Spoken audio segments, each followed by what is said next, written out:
In the pursuit of speed, many players have dedicated thousands of hours, playing their favorite games into the ground, an endless pursuit of perfection led on by friendly competition, a love for the game, and the want for self-improvement. In the case of Devil May Cry 3, there are many who have completed amazing feats, pushing the game beyond what was thought possible. But only one can really be described as breaking the game. This is the story of someone who completely recontextualized the way we speedrun Devil May Cry 3 forever. The current world record holder for both any percent normal and Dante Must Die. The man who wanted to match tool-assisted speedruns. The man who challenged the machines.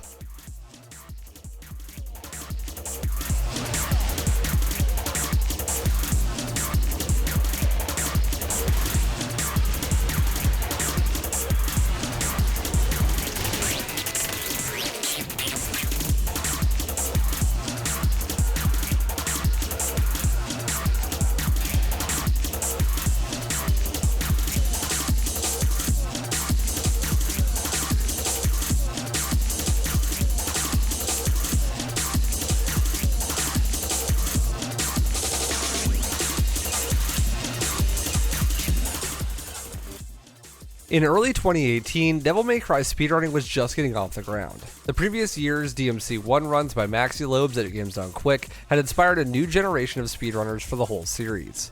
Consequently, I was running Devil May Cry 3 at Games Done Quick Express 2018, showing the game for the first time on the grand stage. After this appearance, the game died down a bit, as most of the active players were burnt out from the hype around the GDQ run. This is where Heist comes into the picture. A longtime fan of the game, he loved watching speedruns of it, but with the disappearance of most of the active runners, it became harder and harder to come by. That's when he decided to take matters into his own hands. If no one was going to run the game, then he would just have to run it himself. He had a big challenge on his hands though. While Devil May Cry 3 isn't particularly cerebral, it is certainly an extremely execution-heavy speedrun. The run itself had only recently gone through a lot of changes.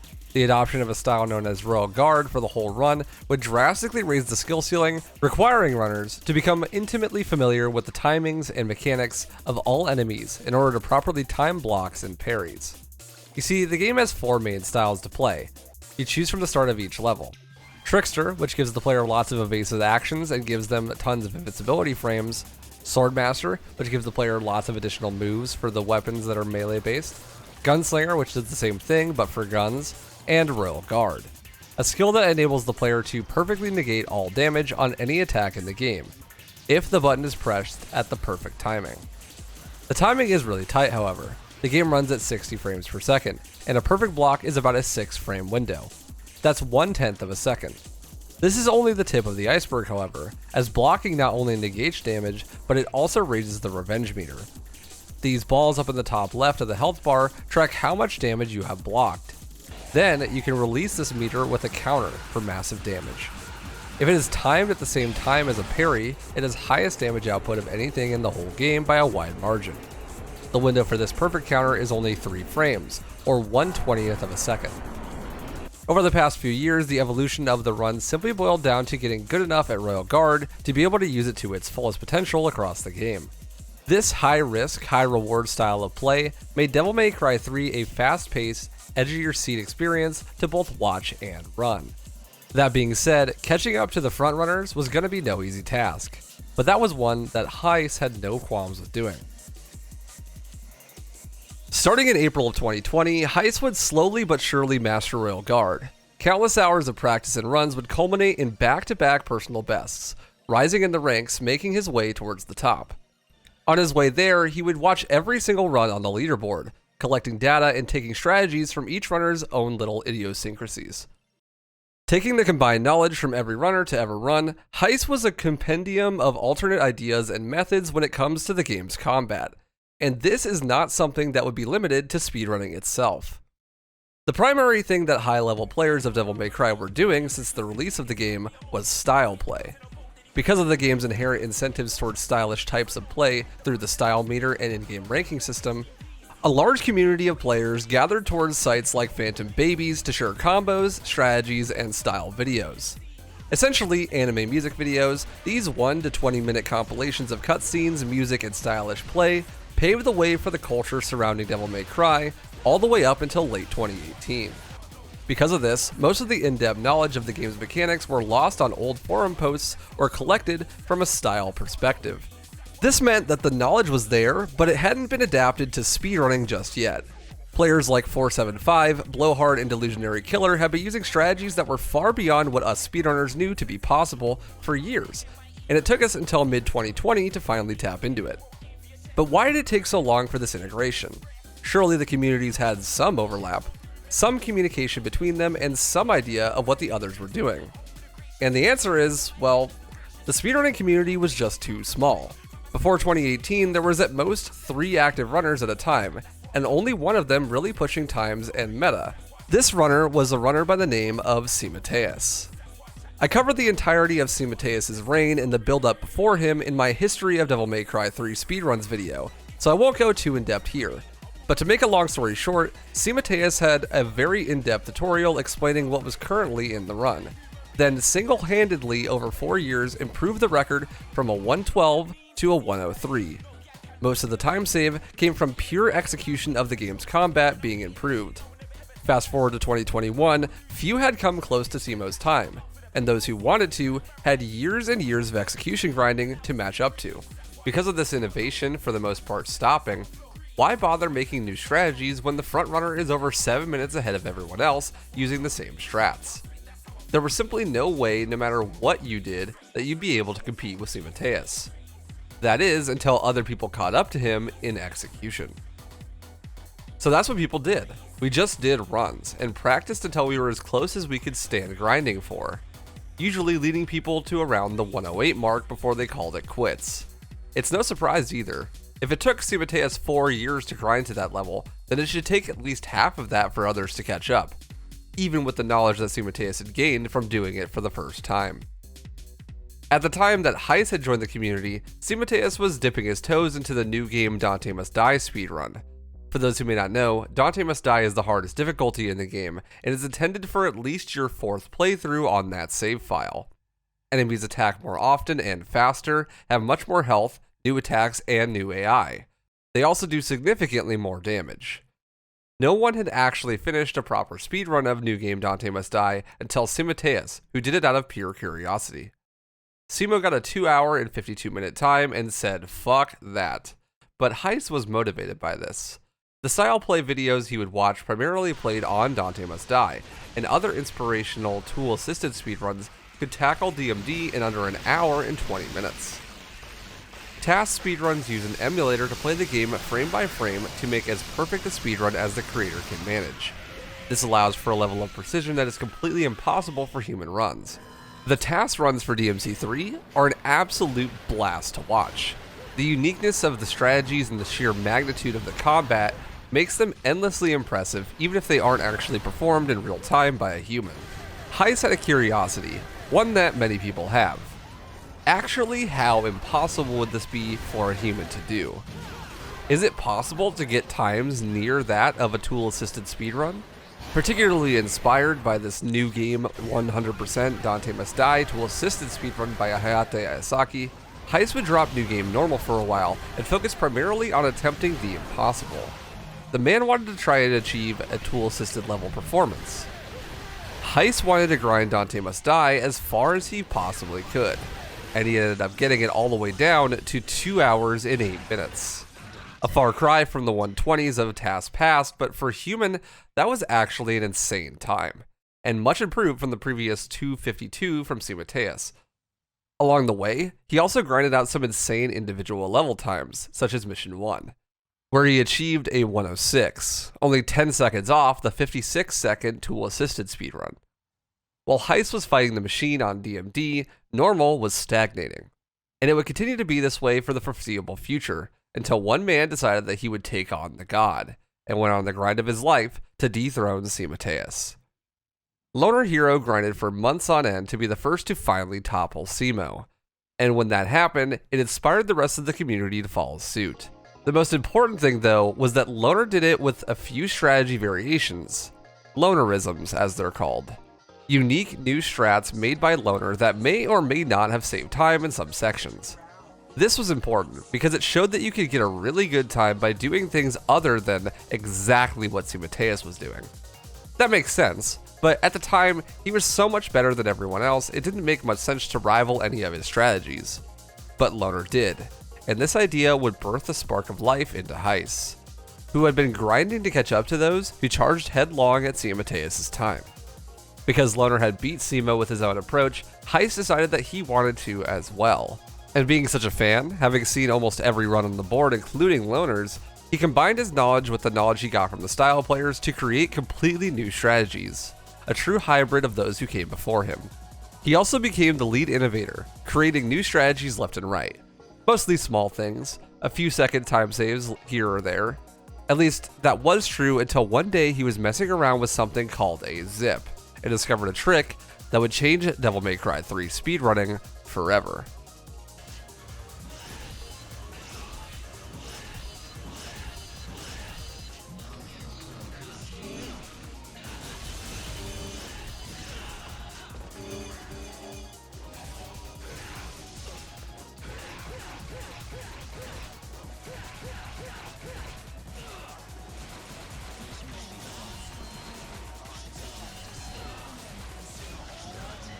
Zips have been known for a while. The only useful one was on Mission 9. Basically, you stand in this exact position on the stairs and lock onto the enemies across the gap. Then you do a gold release on an arrow shot at you from above. If done correctly, you'll do a release into the opposite direction of the stairs. This sends you flying out of bounds and back inbounds on the other side. While the exact technical details of how this works are not known, it does seem like doing a release on the ground gives the player an insane amount of speed. This speed is slowed down by the friction of the ground. But if the player does this on the tip of a stair step, the friction of the ground is lost, and you only get slowed down by the next ground you come into contact with. If you do this at wrong angles, you'll essentially just go forever out of the bounds in that direction, and fall due to gravity. This can be done on almost any stair set in the game, but because of the way that Devil May Cry 3 level design works, each room is independent of one another, only allowing you to skip to the end of any said room. Because of this, for the longest time it only saved time on Mission 9, about 20 seconds. It was rare to see this in runs though, because the archer hitting you is completely random, and it's still a 3-frame window trick, making it very difficult. With there being over 5 minutes to save without this trick for most runners, almost no one ever went for it. Except for me, because I thought it was cool. As I said before, each room is self-contained and mostly linear. This is true for every level except for Mission 4. Mission 4 has the player wandering the halls of this giant tower. If you aren't getting lost, you go to the start of the mission and go up to the right. Do some combat and then up an elevator. Fight a few more enemies, then head to the left side of the tower, where you then fall in a hole and fight your way out, ending up fighting this miserable boss called Gigapede. After Gigapede is dead, you arrive at the end of the level, collecting this item to trigger the end mission screen. You might notice something about the final room though. It's the same room as the one you arrive in at the top of the elevator. Heiss noticed this and was messing around with zipping through the wall and into this room. He used a mod called DDMK and its automatic perfect counter function to try and zip off of the stairs, railing, and basically anything that he thought he could zip off of. And eventually, this happened. If you could somehow get an enemy to hit you and release the attack at the correct angle, you could in theory skip the combat in this room, and walking past the next 2 rooms and the combat in those and the Gigapede boss fight. This was huge. About a theoretical 2-minute time save if it was done fast, and it skipped the Gigapede boss fight, which is a notoriously random fight that could lose runs fairly easily. Heiss did not think it would be possible to find a consistent way to set up this trick in an actual run, but others like Simateus and myself weren't so sure and immediately went on the hunt. There are 2 waves of enemies in this room. The first is 4 gluttonies that shoot sand at you, 2 close up to the elevator that aggro immediately, and 2 that chill up on these pillars. The pillar chillers won't aggro until you walk past them or attack them. There are 2 more gluttonies and 2 sloths that spawn in after you kill a certain amount of enemies. The problem with this room was that to get someone to actually hit you when you stood on top of the railing was really difficult. The gluttonies couldn't hit you from below, and it was damn near impossible to get someone to stand up top with you. On top of that, you also had to get the right angle, or you would just fly out of bounds into the void, making you restart the entire level. It seemed like all hope would be lost until I found this setup. If you use the shotgun to blast the gluttony onto the opposite railing, you can jump in front of him to 100% bait a sandblast. If, during his charge, you jump onto the opposite railing and then lock onto the pillar chiller in the background, you could then gold relief off the sand attack and zip through the pillar into the final room of Mission 4. Not only was it possible, but it was 100% consistent and entirely skill-based. The discovery completely revolutionized the speedrun. Not only did it save nearly 2 minutes immediately, but it also substantially changed the orb route. The most influential part of this discovery was yet to come, though, and it was definitely closing the skill gap between the other runners and C. Mateus. This birthed a new age of discovery in Devil May Cry 3. With this newfound time save, people were far more comfortable trying new things, and the paradigm shift was so massive that it birthed new strategy after new strategy. Every single mission, from Mission 1 all the way to Mission 19, had new techniques and time saves. Some taken from style videos, some from tool-assisted speedruns, and some from pure speedrunner innovation. New, more advanced combat routing added even more perfect counters to Missions 1 and 2. The adjustments to the orb route meant that players no longer needed to grab the orb ore on Mission 3, and the development of a 4 Holy Water quick kill for Arkham instead of 5 saved time on Mission 16, as the Holy Water was used there instead. Other small optimizations like blocking Doppelganger's attacks on Mission 17 added up to over a minute of time save across the whole run. Another huge discovery that was made in the wake of the new revolution is a technique called a despawn. There are 2 types of despawns in Devil May Cry 3. The first seems to be completely random and only happens on the original PC version. It can happen to any non-boss enemy at any point.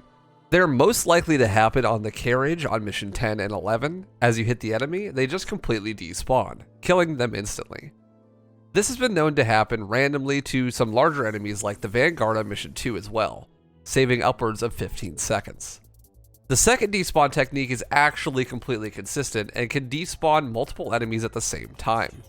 It's a bit more complicated, so I'll try to explain it in detail. Enemy spawns come in 2 forms, waves and groups. For example, this fight on the gondola on Mission 12 has 4 waves. The first is 3 gluttonies, the second is 2 groups. 4 prides, then 4 lusts, and a wrath. The third has 2 groups, 2 more sloths and a wrath in the background, then 2 more sloths and another wrath. The final wave has 1 group of 1 gluttony, 1 sloth, and 2 wraths. By killing every enemy in a group at the same time, you can skip to the end of the wave by tricking the game into thinking the entire wave has been killed. So, for the second wave, if you kill 3 of the prides at the same time, you can skip from wave 2 to wave 3, skipping the 3 lusts and wrath. This can be done again by killing the 2 sloths at the start of wave 3 at the same time as the wrath going off camera, skipping right into wave 4. This saves like 15 seconds on this fight alone, and it can be done on missions 2, 11, and 12, and potentially a few other places in the future as well. This, in combination with the next discovery, would make Mission 12 by far the hardest mission in the whole game, and for a while had the potential to make the run so difficult that it would never be completed completely optimally. In the run that dethroned C. Mateus, Loner hit the craziest gold release anyone had ever seen on Garion. By releasing at the right time, he was able to zip through the horse and into the carriage, doing much more damage than normal. With this, alongside videos from style players, especially the one from Blowhard, several varying new strategies came out from Heiss, Frenchie, and C. Mateus, culminating in what would be the most insane new game boss fight in the whole series. With this 7-second Garion fight. By releasing the carriage and the horse at the same time, you can get double damage. This stuns the horse and allows you to get in front of him. Then you can block the horse running into you twice to regain your revenge meter and release it into both the horse and the carriage again. This was incredibly inconsistent, purely because of how insanely difficult it was. Thankfully, Frenchie found a more consistent and not completely impossible variation of the strategy that is now used in runs today.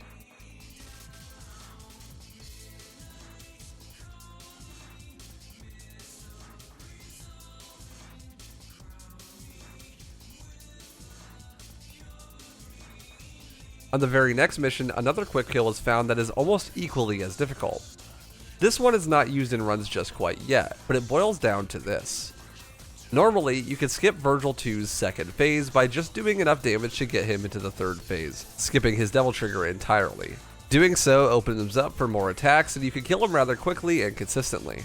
However, it was found that if you stagger out your damage perfectly and charge Devil Trigger Explosion while staggering him as slow as possible, you can actually skip both phases and go straight to the kill without letting him do much of anything. On top of this, you can also gold release Lady's rocket launcher to instantly kill her, finishing the fight in 13 seconds. With the help of some of these strategies and many more, too many to list, and a whole lot of grinding and skill, Heist took the world record from Frenchie, who took it from Simo, who took it from me, who took it from Loner, who took it from Simo. 4 new world record holders, the record changing hands 6 times in just 1 year, when previously it hadn't changed hands in over 4 years. Heist is an absolute mad lad who is a huge part of this community and we love him for it. Everything from his world records, to his strat development, to his game-saving PC mods. Heist was the one to challenge the machines, and while he may have fallen just short a bit, he certainly got closer than anyone else.